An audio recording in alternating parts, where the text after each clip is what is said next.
అభిరుచి ప్రేక్షకులందరికీ కూడా కనుమ పండుగ శుభాకాంక్షలు తెలుపుతూ మనం కార్యక్రమంలోకి వెళ్దాం.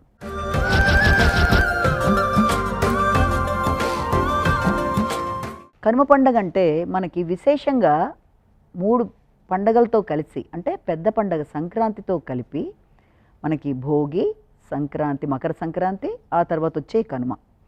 అయితే ఈ కనుమ యొక్క విశేషాలు ఏంటి? అసలు కనుమ అనేది దేనికి సంబంధించింది? ఎవరు చేసుకుంటూ ఉంటారు? అది కూడా వీటంత విశేషత ఉందా అంటే ఖచ్చితంగా ఉంది. ఎందుకంటే కనుమ అనేది పశువులకి సంబంధించిన పండగ. పశువులకు సంబంధించిన పండగ అయితే మన మనుషులం ఎందుకు చేసుకోవాలి అనే భావన కూడా కొందరిలో రావచ్చు. ముందుగానే మనం అనుకున్నాం, గత 3 రోజులుగా ప్రతిరోజు కూడా చెప్పే పండగ విశేషాల్లో ఒక ప్రముఖ పాత్ర వహించే విషయం దాన ధర్మాలు.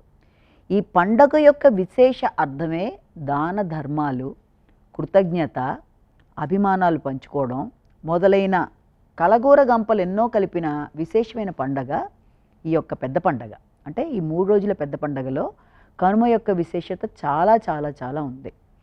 కనుమ అనే మాటకు కూడా డిఫరెంట్ అర్థాలు కూడా, అంటే వివిధ రకాలైన అర్థాలు ఉన్నప్పటికీ కూడా కనుమ నాడు ముఖ్యంగా అప్పటిదాకా వ్యవసాయం, అంటే మనకి మొదలుపెట్టి దక్షిణాయనంలో మనం తీసుకుంటే ఏరువాక పౌర్ణమి సందర్భంలో మొదలైన పశువులు అప్పటి నుంచి అప్పుడు వ్యవసాయంలోపలికి వెళ్ళి చక్కగా అన్ని కార్యక్రమాలు నాన్ స్టాప్గా చేసుకుంటూ వచ్చి, అంటే ఈ రోజు దాకా అవి చాలా విశేషంగా కృషి చేసి ఈ పండగ సందర్భంలో ధాన్యాలన్నీ ఇంటికి వచ్చేసిన తర్వాత, వ్యవసాయదారుడి చేతికి మంచి పంటలు అందిన తర్వాత, మరి ఒకప్పటి రోజుల్లో అయితే మనకి ఈ రకమైన పొలం పనులు విషయంలో ఇవే ఎంతో ఎక్కువగా ఉపయోగపడ్డాయి. ఏమిటి? ఈ యొక్క పశువులు. ఈ రోజుల్లో కొత్త విధానాలు, కొత్త టెక్నిక్స్ ఎన్నొచ్చినా కూడా పూర్వకాలం నుంచి కూడా ఈ యొక్క విశేషమైన పాత్ర తీసుకున్నవి ఏంటంటే ఈ పశువులు. అందులో కూడా ఈ కనుమ నాడు మనం విశేషంగా పూజ చేసుకోవాల్సిన పూజనీయమైనవి ఏవి అంటే ఆవులు, ఎద్దులు, తర్వాత పక్షులు. ఈ 3 కూడా మనకి వ్యవసాయ సంబంధమైన విషయాలలో ఎంతో మనకి ఉపయోగపడుతూ వస్తాయి. అవి ఎందుకు ఉపయోగపడతాయి? వాటి వల్ల మనకు వచ్చే లాభాలు ఏంటి అన్న విషయాన్ని కూడా మనం ఇక్కడ గమనించుకోవాలి. కనుమ నాడు చాలామంది చాలా చోట్ల, అంటే ప్రదేశంలో మార్పులు ఉన్నప్పటికీ కూడా ఈ రోజున పశువులన్నిటికీ కూడా చక్కగా స్నానాలు చేయించి వాటికి కుంకుమ బొట్టుల్లో పెట్టి వాటికి నచ్చినట్టుగా ఆహార పదార్థాలు పెట్టి, వాటితో పాటుగా ఒకప్పటి రోజుల్లో కూడా ఇంకా ఏం చేసేవాళ్ళంటే ఈ రకమైన వ్యవసాయానికి ఉపకరించిన వ్యక్తులు ఉంటారు కదా, ఇంట్లో వచ్చి మనకి చేసి పెట్టి వెళ్ళి ఆవుల్ని, మన పశువుల్ని చూసేవాళ్ళు, వ్యవసాయం చేసిన వాళ్ళు, వీళ్ళందరూ ఉంటారు కదా, వాళ్ళందరికీ ఒకప్పటి రోజుల్లో అయితే ఈ కార్యక్రమంలో పాలు పంచుకొని మనకి చేసిన రైతులందరికీ కూడా ఈరోజు విశేషంగా స్నానానికి వాటికి అన్నిటికీ కూడా వాళ్ళు అన్నీ చూసుకొని వాళ్ళకి భోజనాదులకి ధనాలు ఇచ్చి వాళ్ళు వీళ్ళని ప్రశంసిస్తూ చాలా చక్కగా ఒక రకమైన అనుబంధంగా గడుపుతూ వచ్చేది ఒకప్పటి రోజుల్లో. ఇప్పుడు కాలక్రమేణా వచ్చిన మార్పుల వల్ల అందులో కూడా కొన్ని రకాలైన తేడాలు వచ్చాయి. అంటే దేశానికి వెన్నెముక ఏది అంటే రైతే. రైతు పెట్టే భోజనం వల్లే, వాళ్ళు కష్టపడి సంపాదించిన దాని ప్రకారమే, వాళ్ళు ఎంత చక్కగా వ్యవసాయం చేసినందువల్లే ఈ రోజున అందరూ ఆహారం. వ్యక్తికి కావాల్సింది మొట్టమొదట ఎంత స్థాయిలో వెళ్ళినా కూడా ఆహారం ప్రధానం. మన యొక్క భారతదేశమే వ్యవసాయ ఆధారితమైన దేశంగా చెప్తారు. కాబట్టి ఇలాంటి అన్నపూర్ణని మనకి అందించే ఈ రైతు యొక్క విశిష్టత ఎంత చెప్పినా తక్కువే. మరి ఆ రైతుకి సహకరించేది ఎవరు? నేను చెప్పిన ఇందాక ఎద్దులు, ఈ యొక్క ఆవులు, తర్వాత వచ్చేసి పక్షులు. అంటే వ్యవసాయానికి వీటికి అంత అవినాభావ సంబంధం ఉంది. ఏ రకంగా? ఎద్దులు అనేవి దున్నకపోతే మనకి ఏది పండదు. తర్వాత ఆవుల విషయం వచ్చేటప్పటికి ఆవుల యొక్క దాంతోనే మనకి ఎరువులు అనేవి ఏర్పడడం కానీ, ఆవులు ఇచ్చే పాలతోనే వ్యక్తులకి ఆరోగ్యపరంగా ముందుకు వెళ్ళడం కానీ, ఆవునేతితోనే హోమాలు లాంటివి చేయడం కానీ, అసలు ఆవు అనేది అన్ని విధాల, ఆవుకి సంబంధించి కూడా ఒక చిన్న పురాణ కథలో ఏం చెప్తారంటే, ఒకానొకప్పుడు బ్రహ్మదేవుడు మనుషుల్ని సృష్టిస్తున్నప్పుట ఆయన అనుకున్నాడు, వీళ్ళకి ఎంత ఆహారం తీసుకున్నా ఏం చేసినా కూడా వీళ్ళు ఇంకా ఏంటి అననుకూలతల్లో ఉన్నట్టుగాను, నిస్సత్తుగా ఉన్నట్టుగాను, ఆరోగ్యం అంతగా లేకుండా తొందరగా నిరుత్సాహానికి గురైపోతూ ఇలా ఉన్నారు.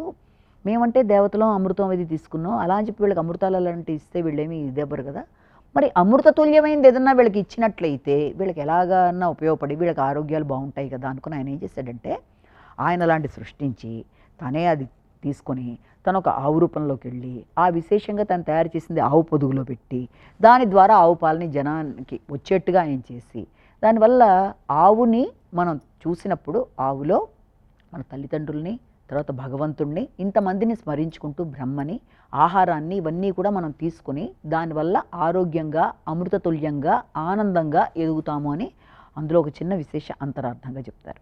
అయితే ఈ రకంగా ఆవు పూజనీయురాలు కదా, ఆవుకి సంబంధించిన పిడకలతో మనం ఇప్పటిదాకా అన్నీ చేసుకుంటూ కూడా వచ్చాం ఈ 3 రోజుల పండుగలో, అది కూడా మనం చూసాం కదా. మరి ఇంకా దాంతోపాటుగా ఈ రోజున ఆవుల్ని చేస్తాం, తర్వాత ఎద్దుల్ని పూజ చేస్తాం. ఎద్దులకి విభిన్న ప్రదేశాల్లో విభిన్న రకాలుగా అలంకరించి, అంటే మనం ఇప్పుడు ఎలాగైతే ఇక్కడ ఇది చేసుకుంటున్నామో ఏది ఈ యొక్క 3 రోజుల పండగలో ఈ కనుమలో విశేషంగా ఈ జంతువులను ఎలాగైతే పూజలు చేస్తున్నామో అలాగే అక్కడికి వచ్చేటప్పటికి మనం నార్త్ సైడ్ కనుక చూసుకున్నట్లయితే దీపావళి తదితర అది వాళ్ళకి పెద్ద పండగలా వాళ్ళు చేసుకున్నప్పుడు దాని తర్వాత సదర్ అని చెప్పి ఒక ఉత్సవం చేస్తారు. అది కూడా దీనికి సంబంధించిందే కదా ఓ రకంగా. అంటే పశువులని ఇలాగా పశువులని ఒకప్పటి రోజుల్లో చూసినట్లయితే ఇంట్లో సభ్యురాలుగా చూస్తారు. అంటే ఎలాగా పశువుల్ని చూసినట్లే మనం కొన్ని చోట్ల రైతుల దగ్గరికి వెళ్ళినప్పుడు మా లక్ష్మండి, మా గౌరి, మా బుజ్జక్క అంటే వాటికి పేర్లు పెట్టి వాటిని ప్రేమగా అభిమానిస్తూ అవి ఇంట్లో ఒక సభ్యుడిగాను సభ్యురాలిగాను. ఇవాళ మా గౌరి మాట్లాడలేదండి, మాతో కోపం వచ్చింది, మేము సరిగ్గా ఇది పెట్టలేదుట, అలాగే మా రామయ్య రానన్నాడు అంటే వినేవాళ్ళు ఏమనుకుంటారంటే ఇదేంటిది మనుషుల పేర్ల మనుషులేమో కాదు, వాటికి ఉండే విశ్వాసం, అవి చేసే సేవ, అవి నిరంతరం మన కోసం పడే శ్రమ, వీటన్నిటి వల్ల వాట్లని కూడా కుటుంబ సభ్యుల్లా చూసేవాళ్ళు అనేక మంది ఉంటారు. రైతులకి ముఖ్య నేస్తాలే కదా అవి.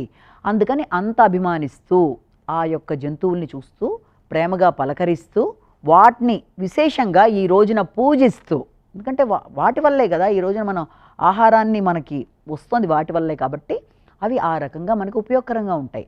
అంతేకాకుండా ఈ యొక్క ఆవులు లేకపోతే ఎద్దులేనా ఇంకా వేరేవి లేవంటే ఉన్నాయి.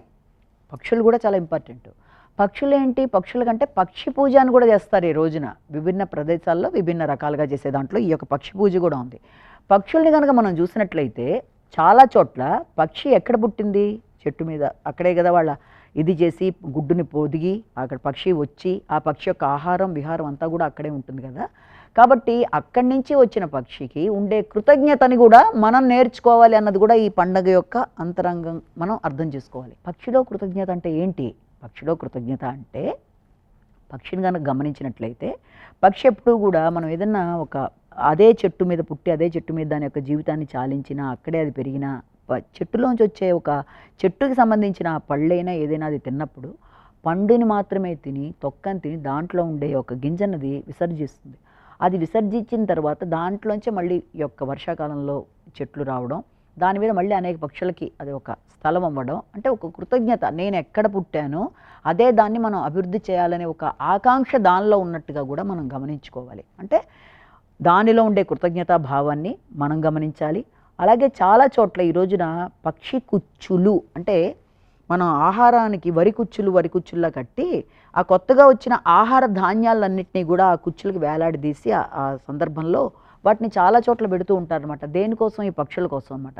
అంటే అప్పటిదాకా అవి వచ్చి ఎక్కడ వాలి మనం తయారు చేస్తున్న ధాన్యపు కొంకులు వాటన్నిటి మీదుగా వచ్చేస్తే అప్పుడు వాటిని వెళ్ళని వెళ్ళగొడుతూ ఉంటాం, అంటే పాడి చేస్తాయన్న భావనతో.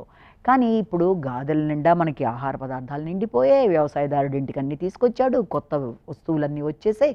కాబట్టి ఇప్పుడు మన కృతజ్ఞత తీర్చుకోవాల్సిన ఇంకొక వ్యక్తి ఎవరు అంటే ఇంకొక జీవి, అంటే కేవలం 2 కాళ్ళు మనుషులు మాత్రమే కాదు, ఈ 4 కాళ్ళ జంతువులకైనా పక్షులకైనా 2 కాళ్ళు అందరికీ కూడా మనం ఈ రోజున కృతజ్ఞత చూపించాలి. అంటే పక్షుల కోసం అవి కడతారనమాట. కొన్ని ప్రదేశాల్లో ఆ యొక్క పక్షికి అందేట్టుగా ఆహారాన్ని వరి కొప్పులుగా కట్టి అలా చేసినప్పుడు అవి వచ్చి వాలి అవి కడుపు నిండా పూజిస్తాయి, దానివల్ల వీళ్ళకి అభివృద్ధి ఉంటుంది అన్న భావన కొన్ని చోట్ల ఉంది. మరికొన్ని చోట్ల ఏం చేస్తారంటే ముఖ్యంగా ఇది తూర్పుగోదావరి జిల్లా అక్కడ కొన్ని ప్రదేశాల్లో ముఖ్యంగా ఆ ప్రదేశాల్లో కొన్ని పండగల్లో వాళ్ళు మొక్కుకుంటారట.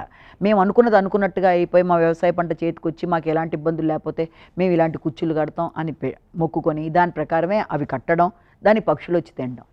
మరికొన్ని ప్రాంతాల్లో ఈ యొక్క పక్షి పండుగని ఏ రకంగా చేస్తారంటే, ఇది నార్త్ సైడ్ చేసే విచిత్రమైన పండగ. అక్కడ వాళ్ళు ఆడవాళ్ళు ఇంట్లో ఈ యొక్క ఆహార పదార్థాలని తయారు చేసి దూరంగా ఓ ప్రదేశానికి వెళ్ళి అక్కడ వాటిని పెట్టడం బట్టి ఏమవుతుందంటే, పక్షులన్నీ వచ్చి తిని పెడితే వాళ్ళ కుటుంబానికి అభివృద్ధి అన్నట్టుగా చూసి అన్నీ చేస్తారు.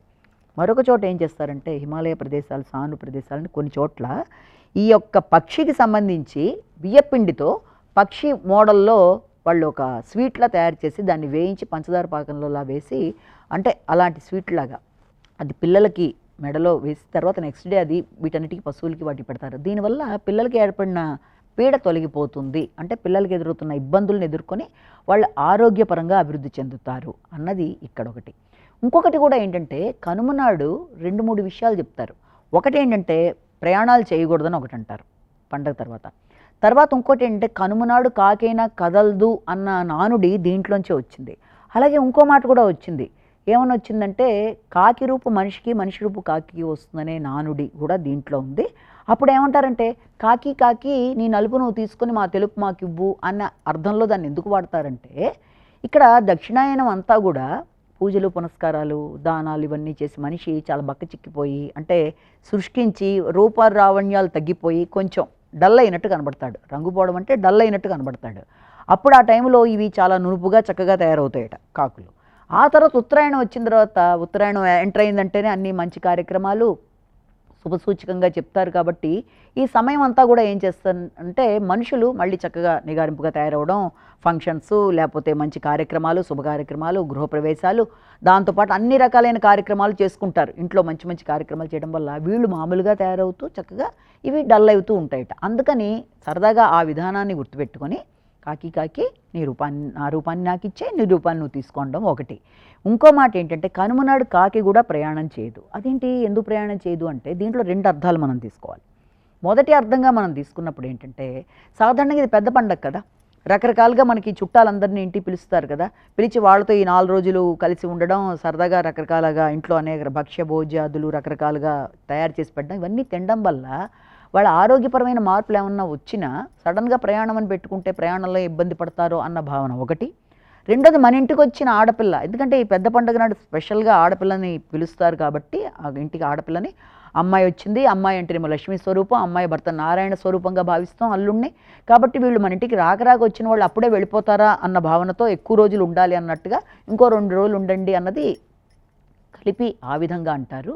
అలాగే ఇంకొక అర్థం ఏంటంటే, దీనికి ఈ కనుమనాడు ఎందుకు ప్రయాణం చేయకూడదు అన్న దానికి ఇంకొక విషయం తీసుకుంటే, సాధారణంగా అంతకుముందు 2 రోజుల పాటు ఈ యొక్క దిష్టి తీయడం పిల్లలకి, లేకపోతే ఏదన్నా ఇలాంటివన్నీ తిప్పి బయటపడేయడం చేసినప్పుడు తెలియక ఈ ప్రయాణపు తొందరలో ఏమైనా తొక్కి మళ్ళీ వాళ్ళకి ఆరోగ్యపరంగా ఏమైనా ఇబ్బందులు వస్తాయా అని రకరకాల అంతర్లీన భావనలు అన్నమాట. కాబట్టి కనుమనాడు అసలు కనుమలు అంటేనే తర్వాత ప్రయాణాలు అంత ఇమీడియట్గా ఆ రోజున చెయ్యరు. అంటే కనుమ అనే పదంలో అంత విశేషమైన అర్థం ఉంది కాబట్టి చెయ్యరు. ఇంకా ఏంటి అంటే, కనుమనాడు ముఖ్యంగా చాలామంది కొన్ని ప్రదేశాల్లో మట్టు పొంగళ్ళు అని చేస్తారు. ఈ మట్టు పొంగల్ ఏంటి అనుకుంటే, దాంట్లో ఏంటంటే వాళ్ళే ఈ రోజున, అంటే మనకన్నా కూడా వేరే అంటే నార్త్ సైడ్ చేసే ఈ పండగలో విశేష అర్థం, ఆ రోజున వాళ్ళు పొంగల్ తెలుసు కదా, మామూలుగా పొంగల్లా వండుతాం కదా, అది తయారు చేసి దాన్ని వాళ్ళకి మాత్రమే కాకుండా పశువులకి కూడా ఈ రోజున ఒక ఆహారంగా ఇస్తారు. ఎందుకంటే మా కోసం ఇంత శ్రమించాయి, కష్టపడ్డాయి, మాతో పాటు ఎక్కడ ఒక్క నిమిషం కూడా ఆగకుండా ఇంత కృషి చేసి మా కోసం వ్యవసాయంలో ఇంత భాగస్వాములు అయ్యాయి, కాబట్టి ఇలాంటి వాటిని ఈ రోజున మేము ఎంతో చెయ్యాలి అన్న విధానంలో కూడా వాళ్ళు చక్కగా ఈ రోజున ఆ పొంగల్ లాంటిది తయారు చేసి ఆ యొక్క ఆవులకి పశువులకి పెట్టడం, ఇంకా దాన్ని మట్టు పొంగల్ అన్నట్టుగా అంటారు. కొన్ని ప్రదేశాల్లో ఏంటంటే అసలు ఈ రోజున వాళ్ళ ఇంట్లో పని చేసే వాళ్ళు వచ్చి ఏమీ చేయకుండా వాళ్ళకు కూడా రెస్ట్లా ఇచ్చేసి ఈ యొక్క జంతువులకు సంబంధించిన కొట్టం అంటాం, అంటే ఆవులని గేదెల్ని వీటిని పెట్టేది, పశువుల్ని పెట్టే ప్రదేశాలు ఇలాంటివన్నీ ఉంటాయి కదా, ఈ ప్రదేశాలని కూడా విశేషంగా ఎవరిని రానియకుండా వీళ్ళే చక్కగా నీట్గా శుభ్రపరిచి దాన్ని చక్కగా దానికి కూడా ఎంతో రంగులు వేసినట్టు లేకపోతే చక్కగా తోరణాలు కట్టినట్టు ఇలాంటివన్నీ చేసి ఈ రోజున వాళ్ళకి రెస్ట్ ఇచ్చేసి, ఎవరు వాళ్ళ దగ్గర చేసి పనిచేసే వాళ్ళు కూడా రెస్ట్ ఇచ్చేసి ఇలా చేయడం. ఇంకా ఇంకొన్ని చోట్ల ఏంటంటే ఈ యొక్క ఎద్దులకి ఈ యొక్క కొమ్ములకి చక్కగా పసుపు కుంకాలు రాయడంతో మాత్రమే కాకుండా ఆ కొమ్మలకి వీళ్ళు మళ్ళీ ఏం చేస్తారంటే దానికి ఏదో రూపాయి 2 రూపాయల బిళ్ళ లాంటివి ఏదైనా ఒక చిన్న మూటలా కట్టేసి దాన్ని వదిలేస్తారనమాట ఆ పోటీల్లాగా. ఆ వదిలేసినప్పుడు ఏం జరుగుతుందంటే వెంటనే దాన్ని పట్టుకొని ఎవరైతే ఆ మూటను విప్పుతారో వాళ్ళు నెగ్గారు అన్నట్టుగా అది ఒక రకమైన క్రీడలు, అంటే వీటికి సంబంధించిన ఎద్దులకు సంబంధించిన క్రీడలు. అలా చేయడంలో చాలామంది ఏంటంటే అలసిపోయి కొన్నిసార్లు పడిపోయి ఇలాంటి ఇబ్బందులు కూడా ఎదుర్కొంటూ ఉంటారు. కాబట్టి కొన్ని చోట్ల వాటిని నిషేధించడాలు లాంటివి కూడా జరిగాయి. కాబట్టి ఏంటంటే ఇది పశువులతో మమేకమైపోయి ఆ రోజున వాటితో పాటు కలిసి వాటితో పాటు పక్షులకి పూజల్లా చేసేసి, పక్షులు ఎందుకని ప్రత్యేకంగా ఇందాక ఒక చెప్తున్న మాటలో మనకి వ్యవసాయానికి ప్రధానంగా మనం ఏదైనా చేస్తున్నప్పుడు మొక్కలు వేసినప్పుడు లేకపోతే వాటి మీద ఏదైనా పురుగులు చిన్న చిన్న వచ్చాయనుకో వాటన్నిటినీ కూడా ఈ పక్షులే కదా వాటిని తీసేసి వాటిని మనకి ఇబ్బంది లేకుండా చేసేది, ఆ చిన్న చిన్న కనబడని ఈ చిన్నపాటి పురుగుల్ని. కాబట్టి ఈ విషయంలోనూ వాటి యొక్క సహాయ సహకారాలు ఉన్నాయి. అలాగే వాటికి అవి కూడా ప్రాణులే. ఈ రోజున వచ్చిన వాళ్ళెవరికి కూడా మేము ఇవ్వలేము మాకు లేదు అన్న భావన కలగకూడదు. ఎందుకంటే ఆ పండగలో విశేషార్థమే ఎవరు అడిగినా నీకున్నంతలో దానం చెయ్యి. ఏంటి ఉన్నంతలో 10,000 ఉన్నవాడు కనీసం ఒక 100 రూపాయలు దానం చేసినా అంటే అందరూ కూడా ఈ రోజున ఈ పండగలు చేసుకోవాలి, 3 రోజుల పండగ. ప్లస్ దాంతోపాటుగా వాళ్ళవి కాకుండా వాళ్ళ కుటుంబ సభ్యులే కాకుండా బయట వాళ్ళు కూడా చేసుకుంటూ వాళ్ళు కూడా ఆనందాన్ని అనుభవించాలి అన్నది ఇంకొక విశేష అంతరార్థంగా చెప్తూ కనుమ నాడు మినుము తినడం ఇది ఇంకొక ముఖ్యమైన విషయం. ఎందుకు మినుమే ఎందుకు తినాలి, దాని యొక్క ప్రాముఖ్యత ఏంటి అంటే ముందు రోజు మనకి ఈ యొక్క సంక్రాంతి నాడు ఏం చేశారంటే పెద్దల కార్యక్రమాలు చేయడం, పితృ కార్యక్రమాలు చేయడం ఇలాంటివి చేసుకుంటూ వచ్చారు. అవి చేసిన వాళ్ళు కొందరు ఆ రోజున ఈ రోజున కూడా చేస్తారు. ఎందుకంటే కృతజ్ఞతకు సంబంధించిన పండగని చెప్పుకుంటున్నాం కదా. కాబట్టి పెద్దవాళ్ళని తలుచుకొని ఇలాంటి కార్యక్రమాలు చేసినప్పుడు ఏంటంటే ఖచ్చితంగా పితృదేవతలకు సంబంధించి ఆ రోజున మినుము తయారు చేయడం అనేది ఒకటి ఉంటుంది. అంటే ఆస్ట్రాలజికల్గా చెప్పినా కూడా రాహుకి సంబంధించింది, అది మానసికంగా అన్ని రకాలుగా అభివృద్ధి అని చెప్పచ్చు. కానీ ఇక్కడ విశేషంలో మనం తీసుకున్నప్పుడు ఏమవుతుంది అంటే మినపగారెల లాంటిది మినుములు లాంటిది తయారు చేసి తినడం వల్ల ఒంటికి పుష్టి అనే కాకుండా వాతావరణ మార్పులకు సంబంధించి కూడా ఆరోగ్యానికి అనుకూలతలు అన్నది ఒకటి ఇందులో మనం ఒకటి గమనిస్తాం. రెండోది ఏంటంటే ఈ మినుము పదార్థం అనేది పెద్దలకు సంబంధించిన ఇది కాబట్టి ఈ రోజున మినప తినడం అనేది కూడా ఒక విశేషంగా చెప్తాము. అలాగే ప్రయాణాల్లో కూడా వీలైనంత వరకు దీన్ని అవాయిడ్ చేసేసేసి ఆ తర్వాత వెళ్ళేట్టుగా కుటుంబ సభ్యులతో ఎక్కువగా గడపమన్న పండగగా కూడా దీన్ని మనం భావన చేస్తాం. అంటే ఎక్కువ శాతం మనం వ్యక్తికి కావాల్సింది గ్రాటిట్యూడ్ అన్నది ఈ పండుగలో మనం నేర్చుకుంటాం. అంటే రకరకాలుగా సామాజిక సంబంధాలు అనేవి బలపడే పండగల్లా చెప్తారు. అంటే ఇక్కడ బొమ్మల కొలువు పెట్టడమే కాకుండా ఈ రోజున రథం ముగ్గులు కూడా పెడతారు. ఈ రథం ముగ్గు పెట్టి ఏం చేస్తారంటే రథం యొక్క కొమ్ము చివరికి తీసుకెళ్ళిపోయి ఇంకొక పక్కింటి వాళ్ళ రథంతో ఇంటరాక్ట్ చేస్తారు. అంటే ఈ రథం అంటే ఏంటి, రథం అంటే ఉత్తరాయణం స్టార్ట్ అయిన తర్వాత ఉత్తరాయణం నుంచి సూర్యుడు తన యొక్క గమనాన్ని ఉత్తరాయణం వైపు ఆయన తీసుకెడుతున్నాడు, ఉత్తర వైపు ఆయన నడుస్తున్నాడు అన్నదానికి ఇది. తర్వాత ఒకళ్ళ యొక్క దాన్ని ఇంకొకళ్ళ దానికి కలపడంలో అర్థం ఏంటంటే ఈ రథం ముగ్గులో యొక్క చక్రాలు ఒక బొమ్మ తీసుకెళ్ళి ఇంకో బొమ్మలో సారాంశం ఏంటి అంటే సామాజిక సంబంధాలు, అందరం కలిసి కష్ట సుఖాలు పంచుకుందాం, అందరం కలిసి ఒకే తాటి మీద నడుద్దాము, అందరం ఒకే మార్గంలో మనం అనుసరిద్దాము అన్న విధానంలో ఒకటి. అంటే అప్పటిదాకా వేసుకుంటూ వచ్చారు కదా, ధనుర్మాసం నెలపట్టి నుంచి మొదలుపెట్టిన ముగ్గుల్ని ఈ రోజు దాకా తీసుకొచ్చారు. ఇప్పటిదాకా విశేషంగా రకరకాల రంగవల్లులు అన్నీ కూడా చక్కగా వేశారు. దాని మీద గొబ్బెమ్మలు, గొబ్బి పిడకలు, తర్వాత సందె గొబ్బెమ్మలన్నీ చేసుకున్నారు. ఇవన్నీ అయిన తర్వాత అవన్నీ తీసుకెళ్ళి మళ్ళీ భోగి మంటల్లో వేసుకున్నారు. మళ్ళీ వాటిని తీసుకొచ్చి సంక్రాంతి రోజున వాటిని ఉపయోగించుకున్నారు. మళ్ళీ తర్వాత ఇవాళ కూడా దాన్ని ఈ రకమైన కార్యక్రమాల్లో వాడుకుంటున్నారు. కాబట్టి తప్పనిసరిగా ఎందుకంటే అన్నిటికి కూడా ఉపయోగపడింది మనకి. ఆ యొక్క ఆవు యొక్క పిడకల ద్వారా ఆవు ఉపయోగపడింది, అలాగే ఆవు పాలు ఉపయోగపడ్డాయి, అక్కడ కూడా మనకి పశువులు మళ్ళీ సాయం చేశాయి. కాబట్టి ఇన్ని విధాలుగా సహాయ సహకారాలు అందించాయి కదా. కాబట్టి ఈ పశువులన్నింటినీ కూడా మనం ఇవాళ గుర్తు తెచ్చుకొని వాటన్నిటినీ కూడా మనం చాలా ప్రేమగా ఆప్యాయంగా దగ్గరికి తీస్తూ వాడిని కుటుంబ సభ్యులుగా భావిస్తూ మనం ఈ రోజున ఈ కూర్చొని మనం తినడానికి ఆస్కారం ఇచ్చాయి అవి. అంటే మన ఆహార స్వీకరణకి సహాయం సహకారాలు అందిస్తూ చక్కగా ఆస్కారాన్ని ఇచ్చాయి. కాబట్టి వాటితో ప్రేమగా మసులుతూ వాటికి కూడా ఈ రోజున మట్టు పొంగల్ రూపంలో వండిన పదార్థాలని వాటికి ఆనందంగా ఇస్తూ వాటితో క్రీడలు ఆడే విధంగా ఆడుతూ సరదాగా వాటిని కూడా పోటీల్లోకి వాటిని తీసుకెడుతూ తర్వాత ఇలాంటివి చేస్తూ ఉండడం అనేది ఒకటి మన దాంట్లో భావం అయితే, కొన్ని ప్రదేశాల్లో ఏం చేస్తారంటే వాటిని ఈ రోజున ఫ్రీగా వదిలేస్తారు. అంటే పల్లెటూళ్ళల్లో జనరల్గా వాటిని తర్వాత ఇబ్బంది లేకుండా వరుడోత్సవం అనే ఒక పేరుతో వాటిని చక్కగా అలంకరించి ఈ యొక్క ఎద్దుల్ని ఫ్రీగా వదిలేస్తారన్నమాట. అవి ఎక్కడికి వెళ్ళిపోయి ఎలా వెళ్ళినా పర్వాలేదన్న కాన్సెప్ట్తో వదిలేయడం అనేది కొన్ని ప్రత్యేకమైన ప్రదేశాలకు తీసుకెళ్ళి వదిలేస్తూ ఉంటారు. దాంతో అవి మిగిలిన జంతువులతో కలిపి ఉల్లాసంగా ఉండడానికి కారణాలు అవుతూ ఉంటాయి. అలాగా చేయడం అనేది అంటే ఇవాళ వాటికి పూర్తి ఫ్రీనెస్ అనమాట. ఇంకా ఇప్పట్లో లేదు కదా, పంట వచ్చేసింది కాబట్టి ఇంకా కొన్ని రోజులు పోయిన తర్వాత మళ్ళీ వ్యవసాయం, ఆ తర్వాత విషయాలు. ఇప్పుడైతే యజమాని ఫ్రీగా ఉంటాడు, యజమానితో పాటు కుటుంబ సభ్యులు ఆనందంగా ఉంటారు, ఈ రోజు పండగ రోజుల్లో ఉల్లాసంగా ఉంటారు, అన్ని రకాలు ఆప్యాయంగా ఉండి అందరితో కలిసి ఉంటూ కారకులైన పక్షుల్ని, ఈ యొక్క వ్యవసాయానికి సంబంధించిన ఈ యొక్క జంతువుల్ని ఎంత కాదన్నా ఒక విషయం, ఇప్పుడు ఈ యొక్క ఎద్దులు ఆ ప్రదేశంలో అవి నడిచి వెళ్ళి అవి చక్కగా చేసినట్టుగా ఎంత నువ్వు ట్రాక్టర్లతో చేసినా ఏం చేసినా అది ఆ స్థాయిలో ఉండదు అంటారు. అంటే ఆ పద్ధతి ఎంత లేదన్నా జంతువులదే, అంటే వాటికి అది విశేషం. కాబట్టి వాటిని స్మరించుకోవడం మనకి ఖచ్చితంగా కావాల్సిందే. ఇంకొకటి కూడా ఏంటంటే పూర్వకాలంలో అందరి యొక్క సాధనాలు బళ్ళు. ఏ బళ్ళవి? ఇప్పట్లాగా స్కూటర్లు, ఈ యొక్క 4 వీలర్ కార్లు కాదు. ఎక్కడన్నా ఒక ప్రదేశం నుంచి మరొక ప్రదేశానికి ఒక వ్యక్తి ప్రయాణం చెయ్యాలి అంటే ఖచ్చితంగా ఎడ్ల బండి మీద లేకపోతే ఇలాంటి వాటి వాహనాల మీదే వెళ్ళేవాళ్ళు. చిన్నది ఊరైనా దగ్గర ఊరైనా ఏ ప్రదేశానికైనా ప్రయాణ సాధనాలుగా ఈ జంతువుల్ని, ఈ ఎద్దుల బళ్ళని వాడేవాళ్ళు కదా. మరి ఆ రోజున వాటికి విశ్రాంతి ఇస్తున్నారు కదా, మరి కనుమనాడు వాటికి విశ్రాంతి కాబట్టి ఎద్దుల బళ్ళు అనేవి కట్టరు.